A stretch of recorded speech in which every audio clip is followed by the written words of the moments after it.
How's it going, everyone? Welcome to episode 40 of Greels Reels. I'm your host, Robert Greeley, and I hope y'all are having a great day. Man, wow.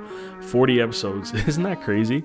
I will say, I've been rethinking the structure of this podcast and what we should do moving forward. So honestly, if you have any suggestions, what you like, what you don't like, feel free to let me know by commenting or leaving a review. I'd very much appreciate that. But now, today, we are chatting with Alex Mateas, offensive lineman for the Ottawa Redblacks. Grey Cup champion, certified foodie, the newest commercial real estate agent.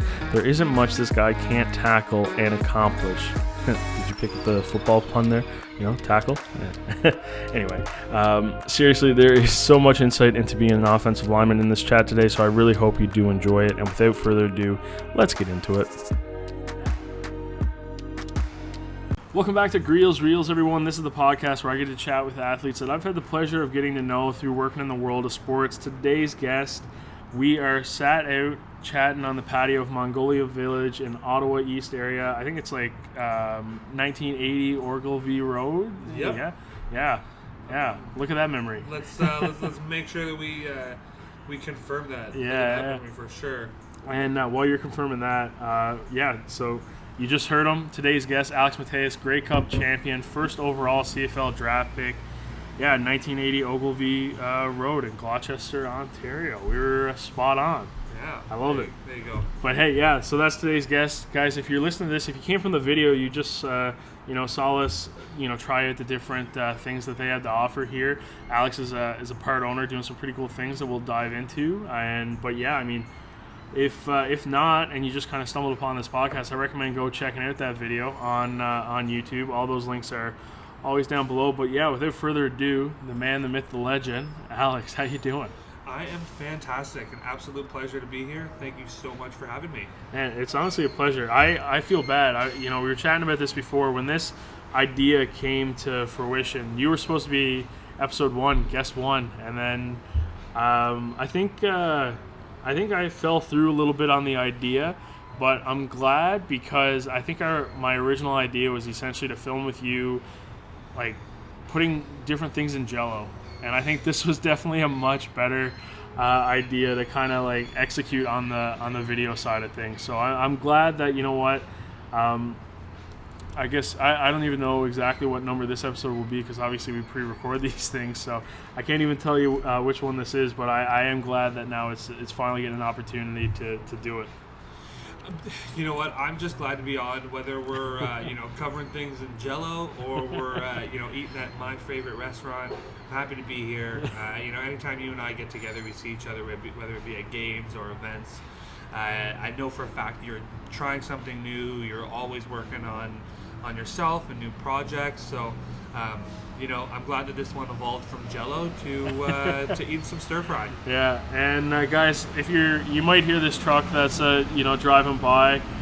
Honestly, it's ambiance. Maybe you're on your morning commute right now, but it's character. We're just letting everybody know that we're following the new guidelines, but we are out on the patio, supporting local companies, and happy to be here. Exactly, and it's.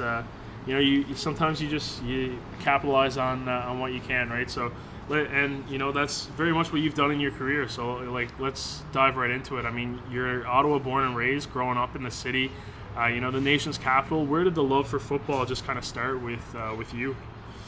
Well, I'm glad that you asked that because at this point in my career, I've played 5 years professionally. I think I have over 70 professional starts, as well as the college years. But to answer the question of when my love for football began, I would say I didn't fully love the sport until honestly a few years ago.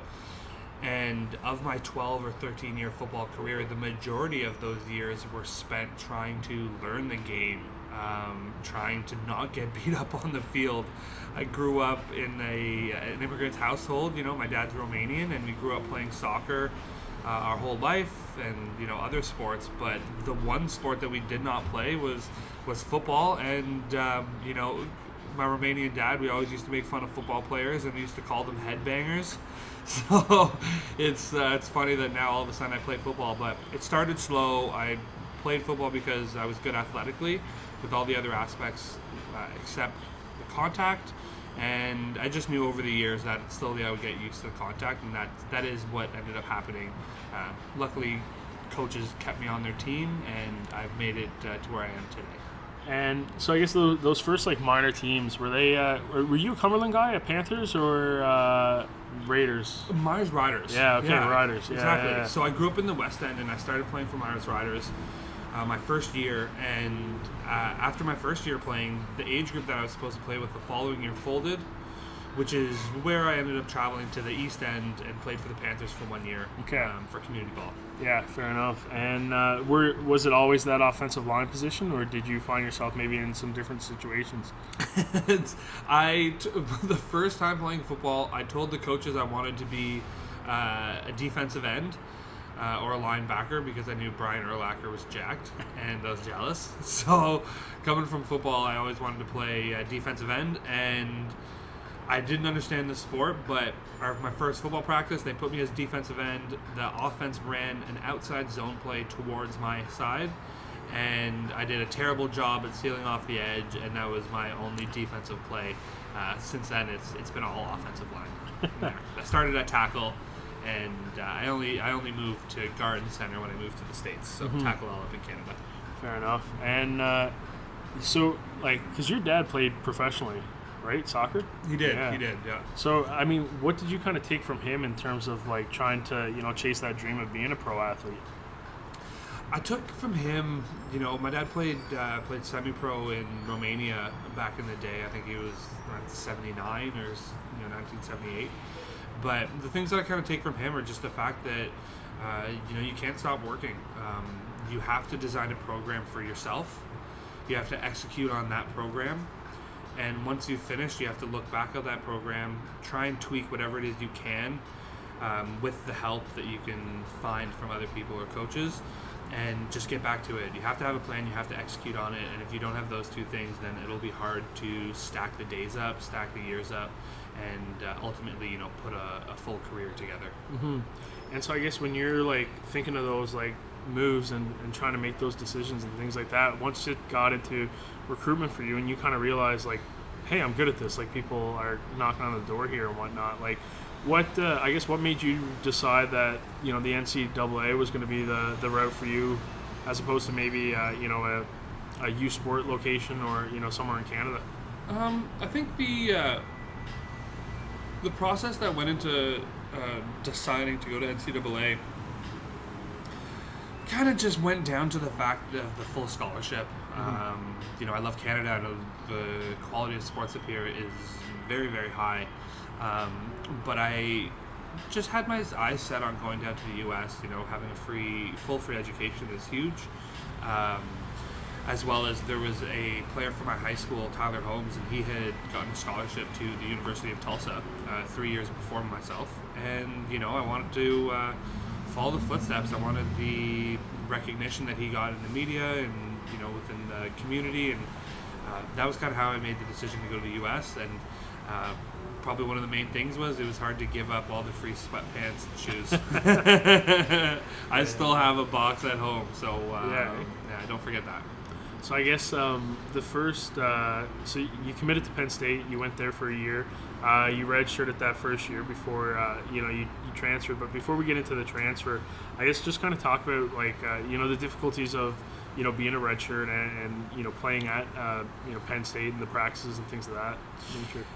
Definitely, it was tough for myself when I first got to Penn State, just because the intensity that is required to succeed in football in general, but more specifically at a big university like that. Football is a very intense sport, and the NCAA has a ton of history. So when you attend these universities and these schools that have so much history, you as an individual are such a small part. And that was something that I think I had a tough time fully grasping when I first got to Penn State. I love football and I love to play sports, but it was hard for me to fully understand, why the intensity was necessary. It wasn't until my 9th or 10th month playing for Penn State, or at least redshirting that 1 year. And for anyone that knows, if you redshirt, that means you don't play your first year, so it's a year of eligibility that you just get off to practice and learn the ropes. But that spring practice, it was just a practice, nothing fancy, and I think we had 15,000 people there watching. And so at that practice, when there's 50,000 people watching you, 8 o'clock on a Saturday morning, that's when it kind of kicked in, that I am such a small piece in this large system, and I can't do it my way, that I do have to buy in to the program itself. And I feel like that was probably the biggest struggle of being a redshirt and getting used to the NCAA football program. Mm-hmm. And so, yeah, I guess now after that year is done, you make that transfer to UConn. Just kind of break down the steps in making that decision, and then ultimately making sure the paperwork is all in line and it's good to go. That was probably one of the most difficult decisions I've ever had to make. I had a full scholarship to Penn State, young kid. The coaches did like me, so a lot of hope. But after following the school's weightlifting program for a year of using most of the machines, I went back to lifting weights, free weights, and some of the trainers were around me. And part of the program at Penn State is they want to break you down, so they were kind of making fun of me and insulting me while I was lifting weights. Being a kid, my ego got in play. I put too much weight on the bar, went down, and ended up herniating my disc. So it was tough because I had everything in my hand, but the athletic trainers at Penn State I didn't feel were giving me the appropriate treatment, and that was the only reason why I ended up switching to UConn. I wanted to play professional sports. I thought I had potential for that, and I chose to go to a school where they maybe showed a little bit more commitment to my physical health. But it was tough to get all the paperwork in order. To transfer from one Div 1 school to another one, you have to make sure that everything's in order so that your eligibility is still available. And I'm just lucky that I had a guidance counselor at UConn that helped guide me through those logistics, because without them, that would have been extremely difficult, and I don't know if I would have continued to play football. So the transfer to UConn from Penn State was quite tough, but I'm lucky and I'm glad that it's worked out since. Mm-hmm. And yeah, so I mean, once all that's kind of like behind you, and there's the new opportunity of playing with UConn, and now you're dressing, you're starting, you're playing those games, you're getting those reps. Like, tell us all about that process, and any memories now, it's been 5-6 years, just that you still look back on fondly. Probably one of my fondest memories from UConn was closer to the end of my 4 years there. As hard as we worked as a team, we didn't have a great winning record when I was there. I think my first year we won 5 games, lost 7. The second year we lost I think 9 and won 3. And last year we won 2, lost 10. But my favorite memory was my last game of the year.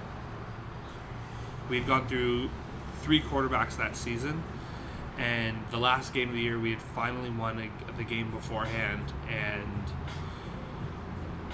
Memphis came up to play us at our home. The weather was cold. The guys were from the south, so they weren't in their ideal situation. Both teams, we had losing records, but my quarterback, who was a younger guy on the team, and he was the third one to have given an opportunity during the season, he just crushed it that game. My friend Casey Cochran, who I still stay in touch with, he's in my Instagram chats, every day. We send memes back and forth to each other. But he, came in, young kid. He beat the school record for Dan Orlovsky's passing yardage through one game. And that's probably one of my fondest memories, because the whole football career wasn't extremely fruitful in college, despite, the lessons and the relationships I built, but the wins weren't there. So to enjoy a win that didn't mean anything, didn't bring us to a bowl game, but to enjoy it because we just finally won a game and my friend did well, it was just a very genuine, pure, and real moment, where we enjoyed sports. And growing up, I did not think that would be one of my ideal memories. is losing an irrelevant game. But looking back, that it is, and I don't think that's going to change. Mm-hmm. And something that you mentioned that I find really interesting, and I want to get your take as an offensive lineman. You mentioned that you guys went through, like, you were on like your third quarterback. Sometimes it's football, it's a sport. Whether guys get injured or there's just performance level, teams make quarterback switches and things of that nature, right? And we're you're essentially in the role of guys to there's not really a stat line. Like, your job is primarily to like protect those guys behind. Like, how much of that do you take on yourself when the quarterback might not just be like performing well, or like there's a lot of switch up there? Like, is that something that weighs on you a lot, or is it something that you try and just you can't really control, I guess? That's a very insightful question, and I do appreciate it because I don't get that very often. At a younger age, I had a very tough time with that, possibly because of who I am. I'm a quite emotional kid, growing up, but I think also with my inexperience with football. So at UConn, when we were losing games and I was playing and we were going through the different quarterbacks, if the quarterbacks are changing, but I'm the constant, and we keep on losing games, so does that mean that I'm the one that's the problem? If we're switching players up and that's not making a difference.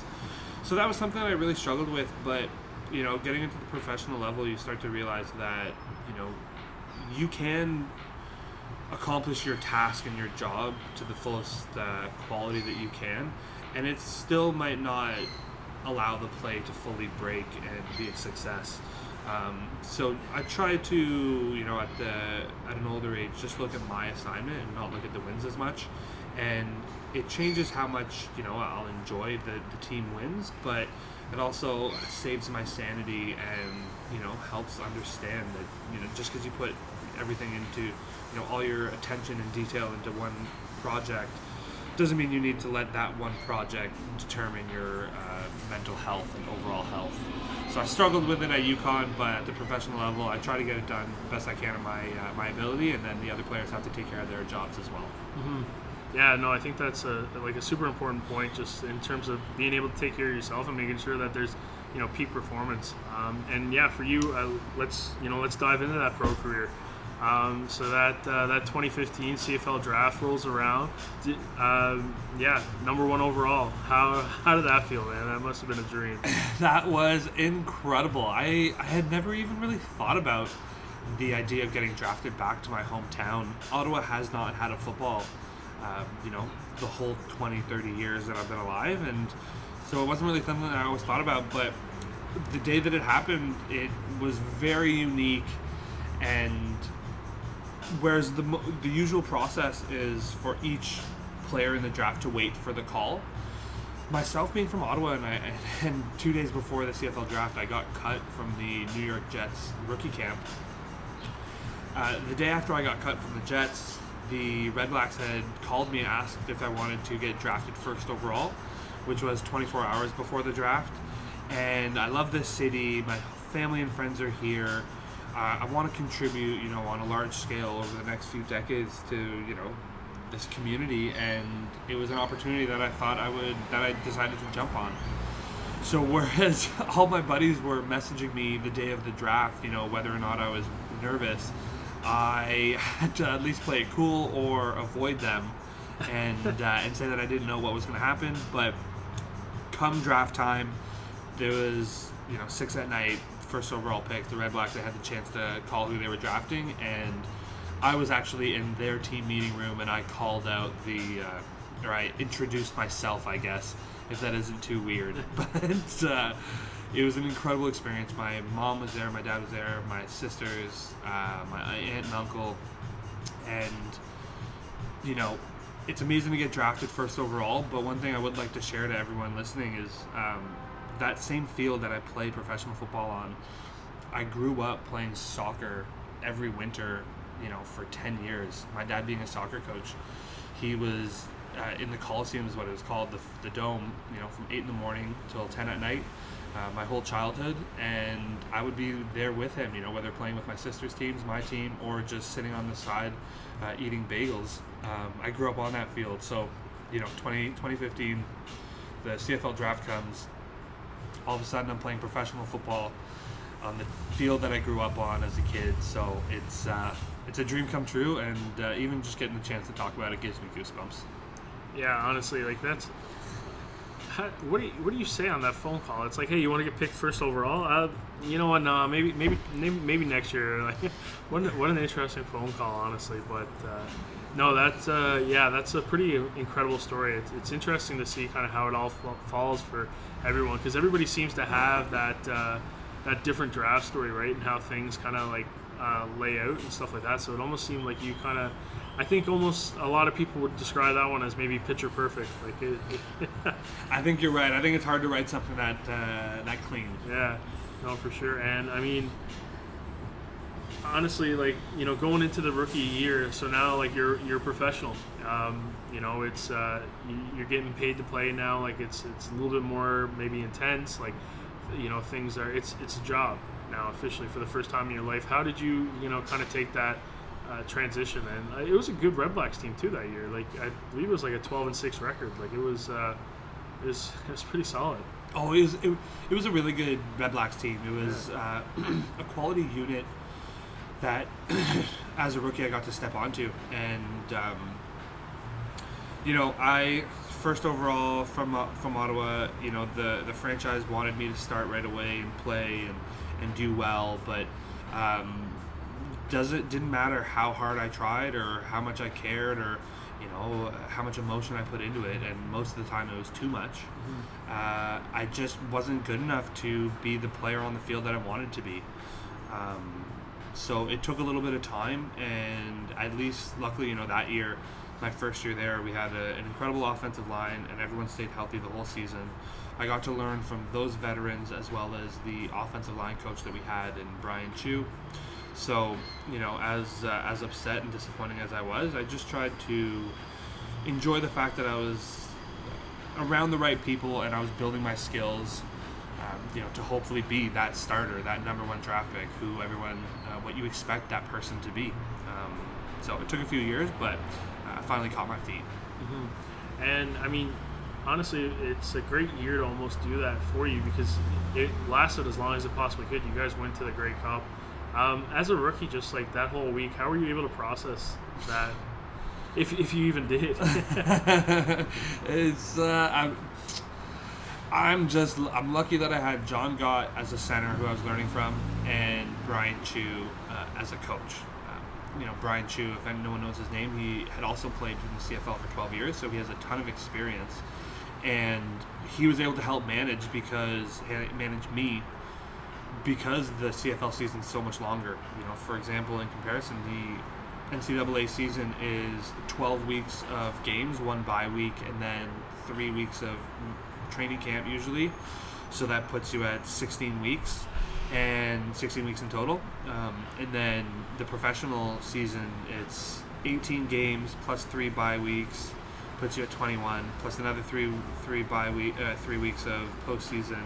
That puts you at 24, and then another 3 weeks of training camp. So the total time you're playing football in the pros is almost twice as long as in college. And as I mentioned, I was not the smoothest football player. I didn't acclimate as well as others did. So getting to the Grey Cup in my first year was a great experience, just like you said, Rob.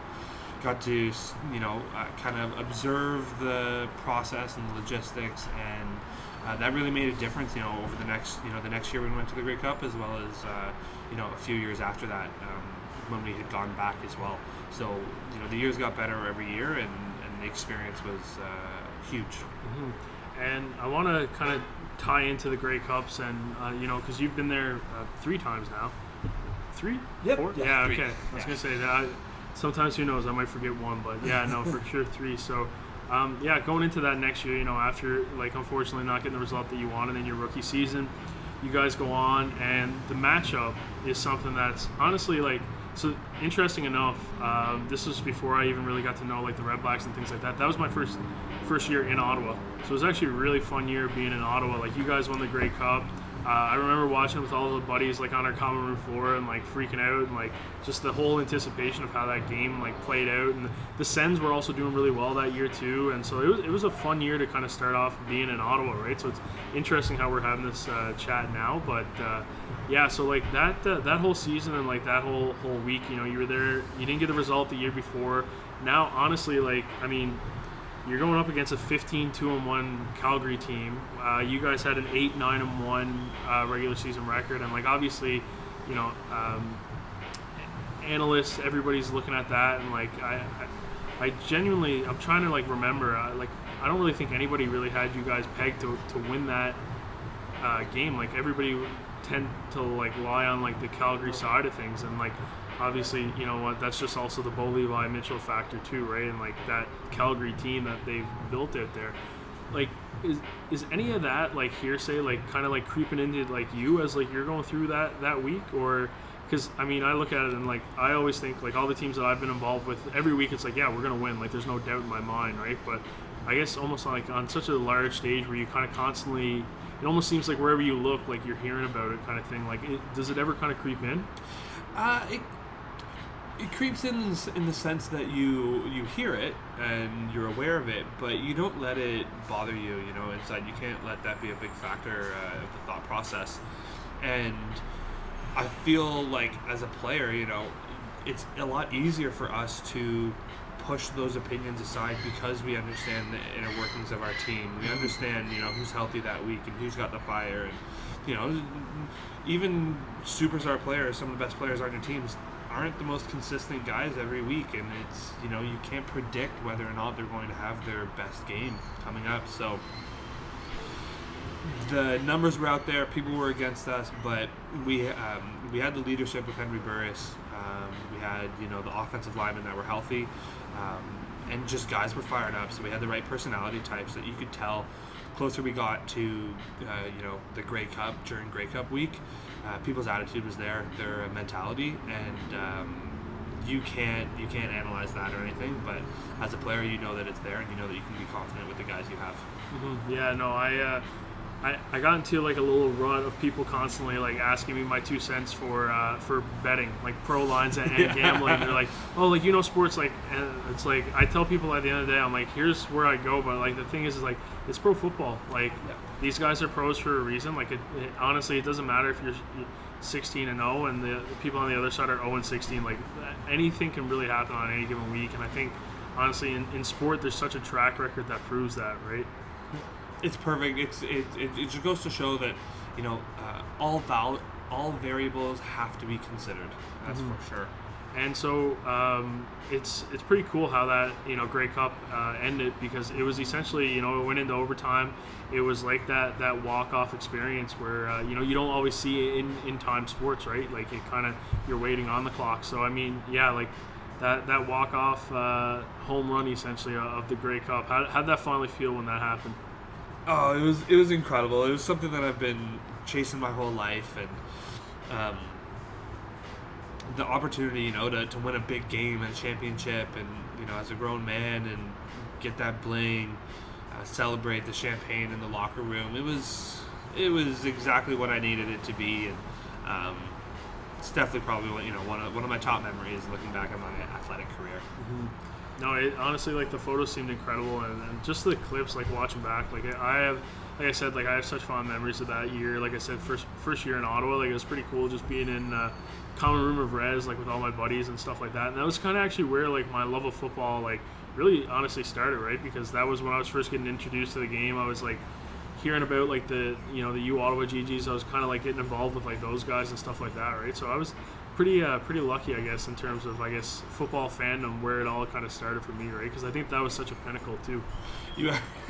I'm gonna agree with you. You came to Ottawa at the perfect time. That was a fantastic year, and it just goes to show, you know, the energy that we have here, and any kind of energy that can be you know, brought together with just people cheering after a team or a common cause. Yeah. And so you mentioned him, and I kind of want to do a little segment on him. I mean, you blocked for one of arguably the greatest quarterbacks to, you know, play in the CFL, Henry Burris. I mean, what's it like protecting a guy like that? He makes it fun. that's the one thing that he really just does an incredible job at doing is, making it enjoyable for the guys around him, because that's how he can get people to really be the best that they can be. You're together for 6 months, and this guy's been playing football for 15 years, I think, at that point when I joined his team, and every single day he's in a good mood. Every single day he's running out to practice. He's, not dragging his feet, and he's working hard, and he loves what he does. And we were playing Winnipeg, and my defender kind of got closer to him than I should let him, or than I should have. And as a young kid, it was my second year at that point. My eyes were wide. I was terrified. I just got to let my defensive guy get in my quarterback's face, and he completed the pass. And instead of getting pissed off, he didn't even acknowledge my mistake. He gave me a big yell in my face, "Woo!" and then just pushed me in the chest, pushed me back a few yards, and that's how he plays football. And if that's how he reacts after I've made a mistake, it goes to show that he was able to read the intensity of my mistake, how important it was, where we were in the game, the importance of the play, who was around, and just all those factors. And that's the biggest thing with Henry Burris, is the fact that he made the guys around him want to work hard, just by being himself. Yeah, no, it's honestly, like, I've met him. I kind of met him like once. He was like one of the celebrity coaches for like the OFSA football game or whatnot, like the prospect game, and so I took some photos of him doing that. But other than that, didn't have any interaction with him. But I like what you're saying really does kind of like make a lot of sense, right? When you see that personality from like afar in a distance, and the fact that you know him so much better than I do, right? So like, the fact that you're saying that, I can look at like my interactions of like kind of being on the sideline when he's like doing his thing, whether it's the coaching or the reporting that he's doing now, and like even watching him be a quarterback, it makes sense, right? Which I find is really fascinating. So I mean, you mentioned your mistakes a lot, but like let's go into the stuff that you're good at, because obviously you are a pro, man. So like you play that center position on that offensive line. Like what is it that you think you really do well, and like what makes a good offensive lineman great? What makes a good offensive lineman great can be a few things, as long as you commit to who you are as a player. You don't have to have all 5 offensive linemen as complete dogs, guys that are willing to play dirty and take someone's head off, but that it is a big factor. If you want to be a good offensive lineman, the quickest way to get there is to be that dog, and to be willing to do anything to win. And then, for me personally, the things that I do, as much as I talk about the, my mistakes and try to, show some humility and share that. Some of the things I do well is I love preparation. I love taking the time to sit down, watch film throughout the week on the team that we are going to play, and accumulate notes, find patterns and tendencies and ways that they play, to make sure that we as an offense can capitalize on that. And once I've done all that preparation, and I have a good idea of who we're playing, and I put the game plan together, it's not good enough for me to just execute my job by doing that. As a center, someone who snaps the ball and communicates to the whole offensive line, I have to tell them quickly what it is that I want them to do, based on the information I or we as a unit have put together throughout the week. So that's what I do well I consider I do well as an offensive lineman, and as a center, is I prepare, I figure out who we're going to play, and I communicate it with the team, so that collectively as a unit, us 5 offensive linemen can be the best that we can be. And I love it. It's working with a team, and you can win your game before the whistle even starts if you're willing to put the time in. Mm-hmm.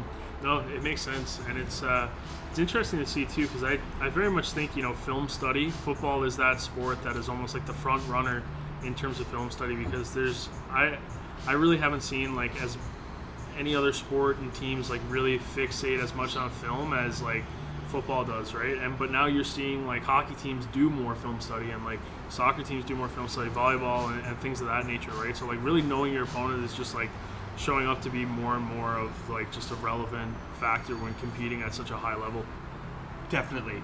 And I'm so glad. I mean, I think I'm pretty lucky with the experience that I have coming from soccer, judo, basketball, rugby, weightlifting, and then eventually, choosing football professionally. I'm glad to see all the other sports are utilizing the film aspect more. It's necessary in football because the nature of the sport, stop and start, and 70 plays a game, and so on. But for the other sports, it almost frustrated me when I heard, my dad as a coach or other coaches talk about how it's not as valuable. You can find patterns and tendencies in anyone and anything, and that doesn't mean that it will affect your play. No, for sure. Got that Ledeck bus. It's bringing me back to the road trip vibes. Hearing the stop and the start of that those buses.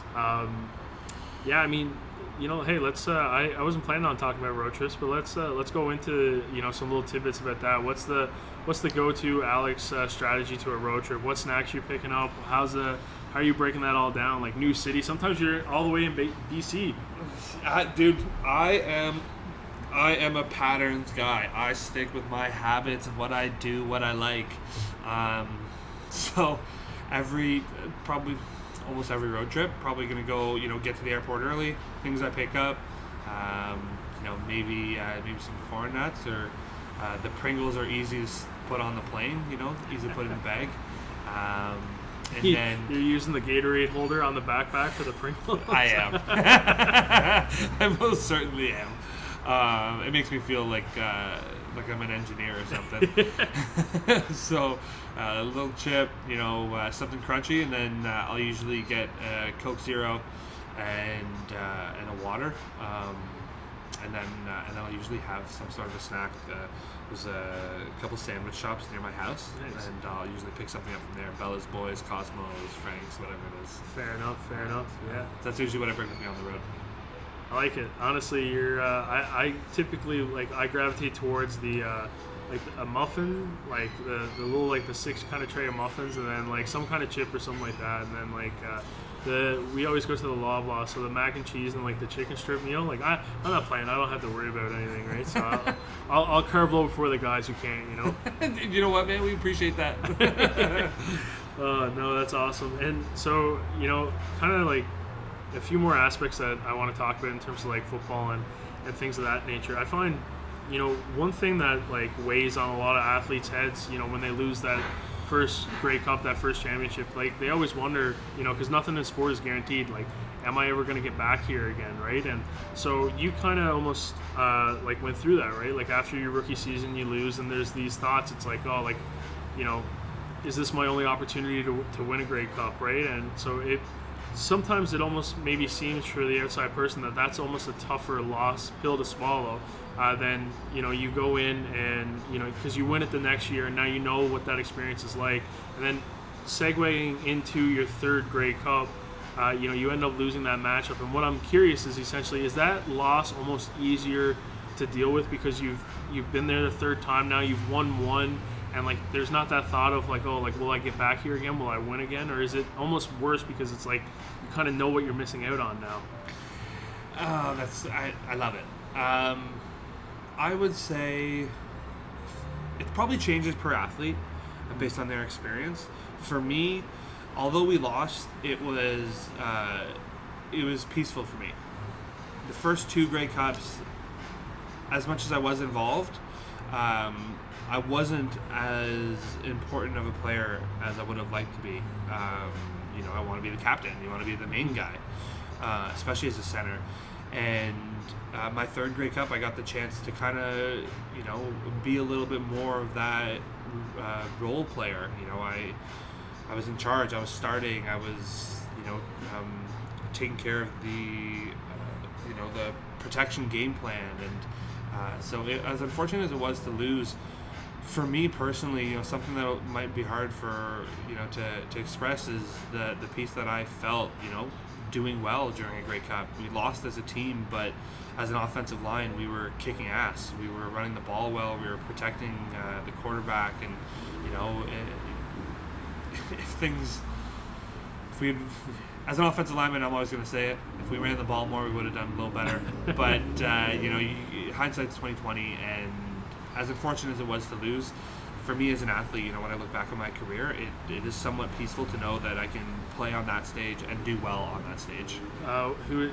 Quentin Nelson, run the damn ball. That's his his slogan, his hat, right? No, it's interesting, and honestly, I hate fixating on the losses, right? But I think it is like a big it's a big storyline and something that I find a lot of people don't take in sometimes, right? And I know you have that experience, so I think it's important to just kind of share that aspect with people who are probably everybody battles to just get one championship, and for a lot of people that dream never happens, right? So even the fact that just because it's one of those things where it's wow, you have that one, and that one is so special, but you can't look at 2 Grey Cup losses as bad memories either, right? There's things to take from that, and experiences to learn from, right? Which is, I think, huge.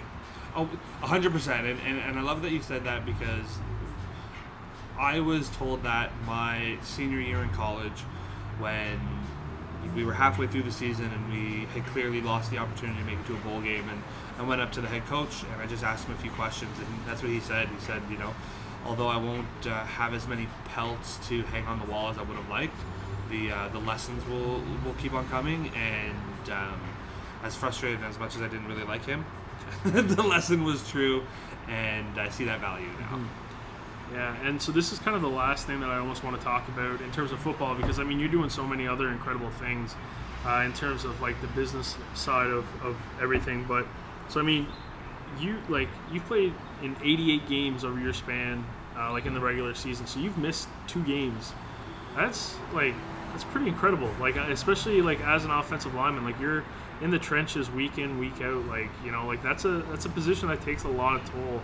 And the fact that you've only been in the pros since 2015, you've missed 2 games. Man, what's the secret? Oh, buddy, you are so kind.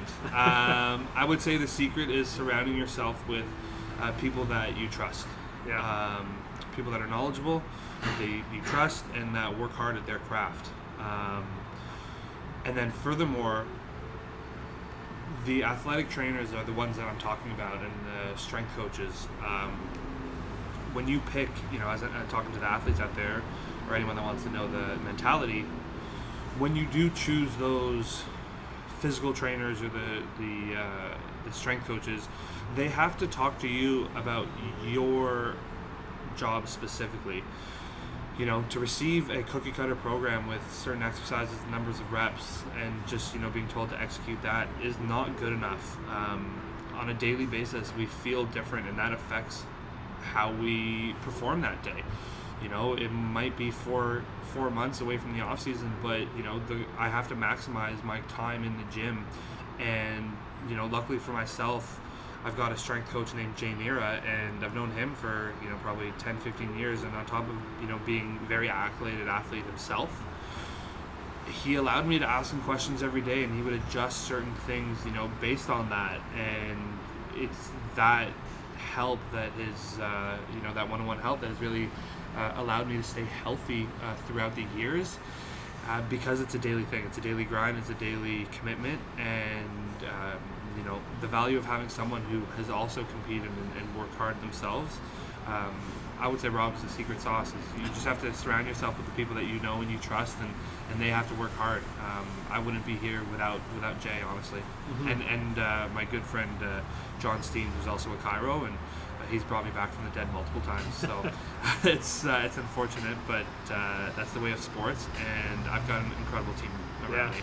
No, 100%. You very much are a product of who you surround yourself with, right? And I take a lot of pride in the fact that I'm from Newfoundland, in a small town, and the people in my community are very much who I am. And I was chatting with before, my grandfather, right? Happy birthday! I don't even think he listens to this or even knows how to, but happy birthday to my grandfather. It's his birthday. Yeah, as he's filming this. But yeah, that's a guy who I've just kind of modeled my life after, right? And he's taught me so many important things that a lot of my successes are from lessons that I've learned from him, right? So no, it's the nail on the head, right? Surrounding yourself by great like-minded people who are going to help you progress in ways that you can. And now I just want to get into all the other incredible things that you're doing, right? Like you're, very much in the business standpoint of things, and you're doing a bunch of different practices and things of that nature, and it almost seems like something different for you every week. And I guess we'll start off and I'll tell a little story, because you're the first professional athlete actually who didn't know me already. So guys like Lou, he met me when like he was in like university. Jackson Bennett, same kind of thing, right? So like they'd always like every now and then like reach out and ask me to do some photo work or help them with like whatever it kind of may be, right? But and I almost look at that as like, yeah, like they know me, they just kind of like trust me, right? But you were actually the first athlete who, the pro athlete who I never knew beforehand. Like I knew you, I met you once you were already a pro, and you had already kind of, been in the game, right? And so you were the first one to instill a little bit of trust in me and actually hire me for a photo shoot with one of the brands that you're working with, right? So, I mean, first and foremost, thanks. I appreciate the confidence. Oh my gosh, man, my absolute pleasure. I mean, it's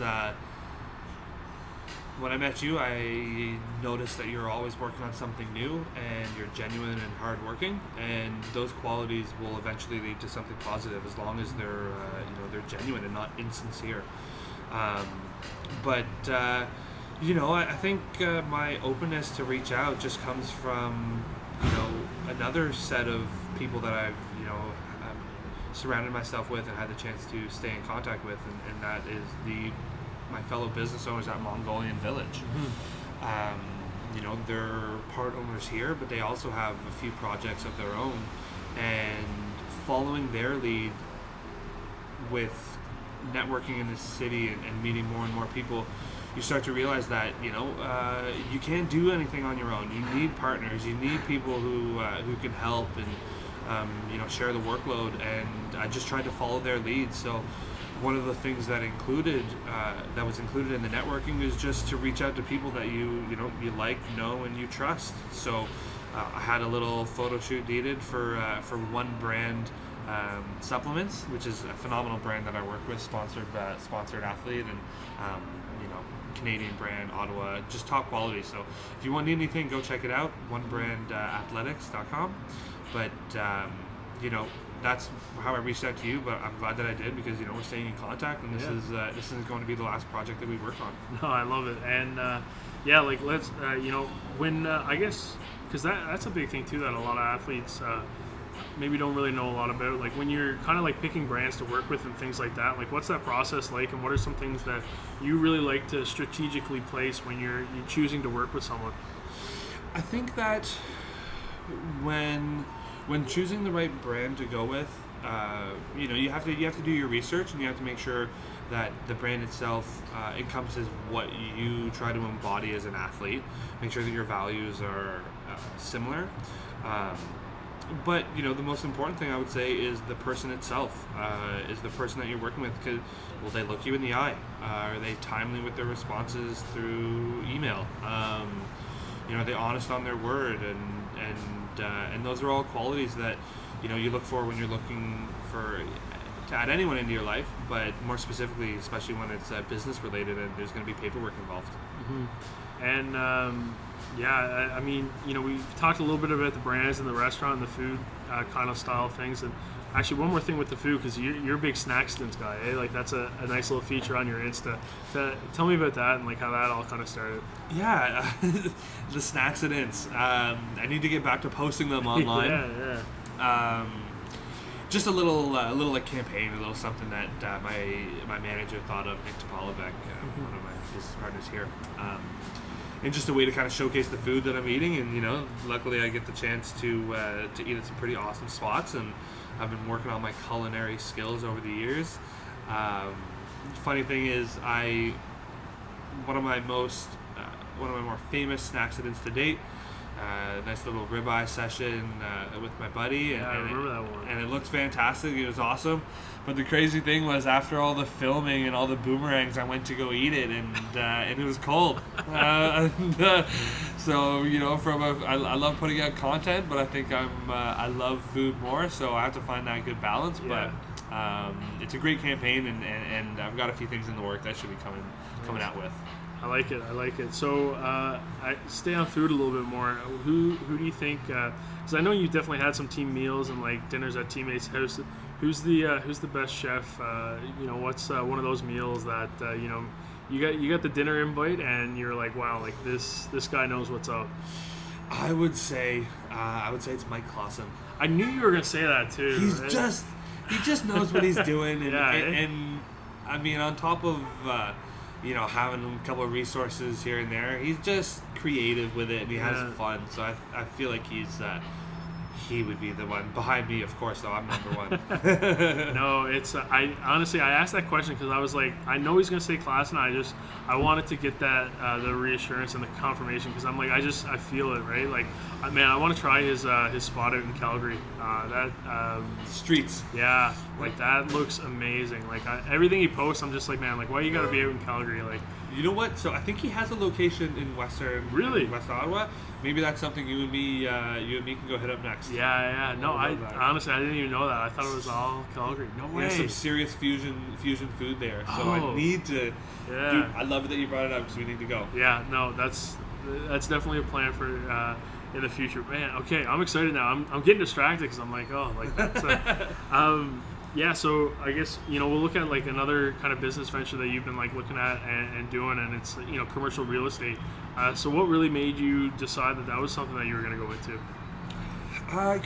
So thank you for asking. What made me choose commercial real estate was the fact that it aligned with certain characteristics of who I am, being a social guy from Ottawa, and I enjoy numbers over writing. I prefer math over English courses when I was growing up. So the commercial real estate world has a little more math involved, and also because it was something I could sustain after football.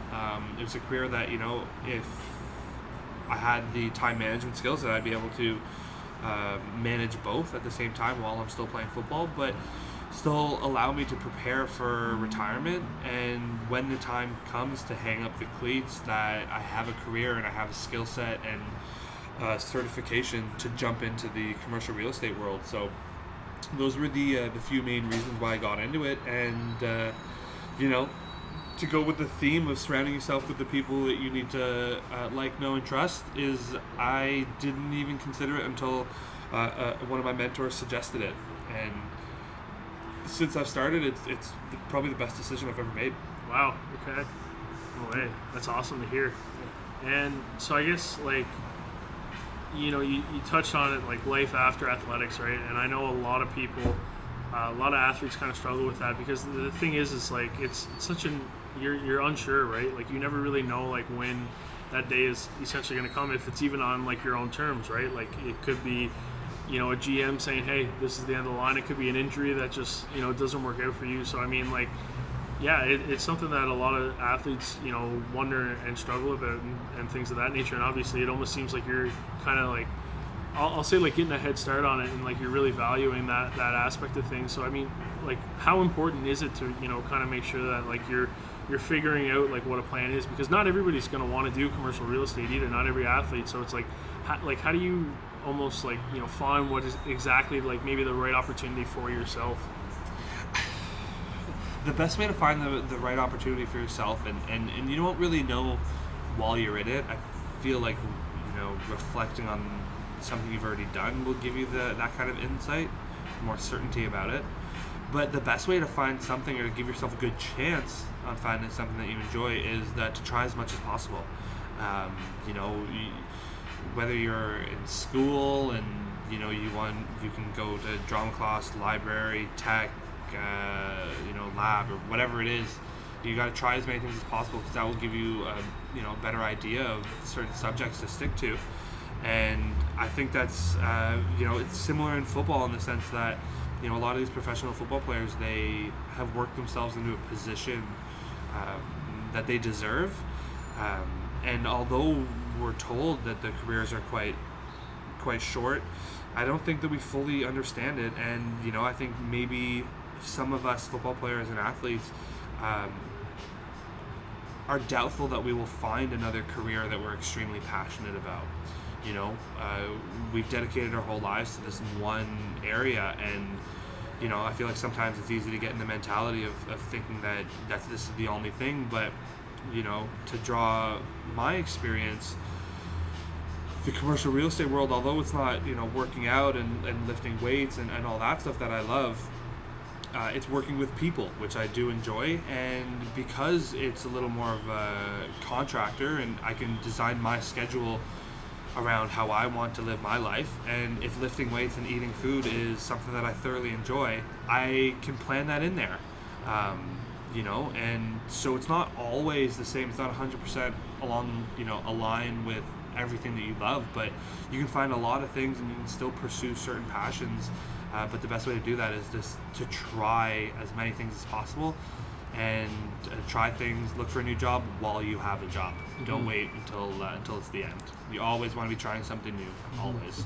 No, I love that. I think no, because I know me personally, like a lot of people have always like looked at me as like a full-time student, and like I do like you know, I work a few different jobs to, you know, help like pay rent, like do the whole student expenses things, pay for tuition, and then like, you know, it's almost full-time work and full-time school, right? And even then, like, you know, I'll find myself working as like a bar back in like restaurant in Westboro, right? Just like adding that additional thing, and it's people are always like, oh, like why are you doing this? And it's like, honestly, it's only because it's like I want to try like different avenues and things like that. And you like, I mean, when I was doing all those things, I was so strictly downtown because Ottawa's campus is downtown, the football team's downtown, so I didn't have to escape downtown. And when you're in that situation, you're chatting with the same people over and over again, and while you're still learning and growing, you're not as much as you could. And I find that it's key because, you know, when I go out, Westboro is a total different demographic than like downtown and like on campus at Ottawa. Obviously, it's much 100%. Older people who have different occupations and things of that nature. And so you chat with those people, and you know, you tell different stories, and you know, you try and sell the wines and things of that nature, right? But you get to know the people who come in, and you also are thrown in different situations because a linebacker who's mad that I just took his photo or is happy with me because I just took his photo is completely different between a couple who had a reservation 20 minutes ago and they still can't get in, right? Like, and you handle those things completely differently, right? And it teaches you in both different aspects, right? So when you're able to apply that knowledge to other areas, like it just helps you figure out exactly kind of like what you want to do and what situations you like. And that's why I love you say that, because a lot of times for me, like as much as I love working in sport and like doing these things, like it's long days, like it is a lot sometimes. So like even if like, you know, you're at the facility say like 8 a.m. to 5 p.m. 6 p.m. when you leave, it feels like holy smokes, like that was a long day. But then when I challenge and push myself to, you know, get in that different atmosphere, whether it's the rest, like working as like a bar back in the restaurant, or like doing like other avenues of like interest, when I come back the next day and, you know, you kind of put in like that 8-10 hour day or whatever, like daunting task, it's not that daunting. You have like a newfound appreciation for it too, right? So I think it's another aspect just to touch on, in the sense is it's not only even like, you know, preparing for life after sport, but it's almost, you know, I mean, I could be wrong with you, but for me, it's like optimizing what you're also already in, right? So it just makes you a better athlete. 100%. Every opportunity is a learning opportunity. You just have to look at it that way. Mm-hmm. And so, yeah, this is one of the last things that I kind of wanted to chat about with you. And one of my favorite things is just like you're I'm going to mess this word up. Philanthropic? Philanthropic. There we go. Yeah. Little tongue twister for me, but yeah, like, you know, you're always doing some different things in that aspect. I know you had a shoot this week as well, in along that lines. I believe it was for the DIFD. It for Darren, the Royal Mental Health Hospital. Yeah, no. So just kind of touch on like everything you're doing in that facet of things. The philanthropic. Did I get it? Yeah. Now I got you messed up. See, the charity aspect, the charitable aspect that I try to stay involved with is probably the most important. It has the biggest return in every single area. I get a return on my skills that I'm working on, You know, if I'm in the charitable aspect, I could be talking to kids from lower income areas, or I could be talking to, you know, business executives. So I have to be able to communicate in, you know, everywhere along the spectrum. As well as, you know, you're meeting a lot of community members and people who are community minded, because that is how these organizations do well, is the support that they receive. But most importantly, the thing that I get is I get, you know, a feeling of gratitude. I get the chance to, you know, remember what it felt like when I was a little athlete, and, you know, some older soccer players would come up to me and say something nice, or, you know, give me some encouraging advice. You know, I feel like that is probably the biggest thing that I get back from it is just the gratitude moments, because I wouldn't be where I am today without the tremendous help that I've received, whether it be, you know, coaches in judo or basketball or soccer, family members. I've got friends that, you know, we used to drive down to all my college games, and they'd sleep in cars, and, you know, they're animals, but they came to support me, and you know, because I have a large community around, and people that are, you know, really helping me out, I feel like it's my duty to be that voice in someone else's life. You know, I remember when my basketball coach suggested that I start playing football, and, you know, 12 years later, look at me now. So I would love to be that voice for someone else, you know, not telling them to change from something that they love, but, you know, maybe to provide a little bit of guidance or share my experience, and it's probably the most rewarding aspect of my life. So, you know, hopefully people will keep on looking at my name and as a Red Blacks player as something of value, even when I'm not playing. No, it's honestly, like, I love it, and I honestly, like, the city of Ottawa, the Red Blacks organization, they are very fortunate to have a guy like you in the organization, and, like, that's truly, like, I can't stress that enough. Like, a hometown guy, like the first overall pick, but then, like, you know, the Grey Cup, the games that you've played, all that, like, put all that aside, like, you know, your willingness to get into the community and do things is absolutely huge, right? And, like, when athletes get that, like, it's special, right? And you can do, like, a lot of incredible things, right? And I know, like, what I find, you know, pretty cool too is, like, you know, I've ran into you at Gigi's events, right? You really have no affiliation to the University of Ottawa or, you know, Gigi's football, right? Like, you're not one of our alum, and, you know, you never played there, you didn't go to school there, but, like, you know, you still get out, and, like, you know, you show up, and, like, I've seen you chat with our guys, and, like, I've seen you at, like, events and